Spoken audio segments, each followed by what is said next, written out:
আমফানের থেকে শিক্ষা নিয়ে কীভাবে আমি রামেলের সাথে লড়াই করলাম সেটাই তোমাদেরকে এই ব্লগে আমি শেয়ার করব। তার আগে বলে দিই, welcome back to my channel Matam lifestyle.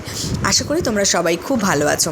তো এই ঝোড়ো হাওয়া উপলব্ধি করতে করতে আমি সকালবেলায় বানিয়ে নিয়েছিলাম ব্রেকফাস্টে চিড়ের পোলাও, আর যেটা কিন্তু আমরা আচার বা টমেটো সস দিয়ে খেতে ভীষণ ভালোবাসি। তোমরা কিন্তু অবশ্যই ট্রাই করো, তোমাদেরও ভীষণ ভালো লাগবে।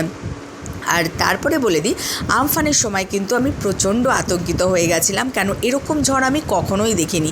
তাই আমি খুব আতঙ্কিত ছিলাম। তাই জন্য রামেল যাতে আর আমার মনকে কোনো ক্ষতিগ্রস্ত না করতে পারে, তাই জন্যই আমি কিন্তু এইভাবে প্রিপারেশন নিয়ে নিয়েছিলাম।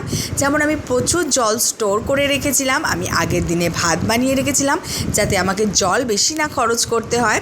আমার গাছগুলোরও আমি প্রোটেকশান নিয়েছিলাম। এই সমস্ত কিছু তোমরা পেয়ে যাবে আমার বড় ভিডিও, যেটা আমার চ্যানেলে এসে গেছে। অবশ্যই তোমরা দেখে নিও, আর তোমাদের ভীষণ ভালো লাগবে। ভালো লাগলে অবশ্যই একটা সাবস্ক্রাইব করো। টাটা।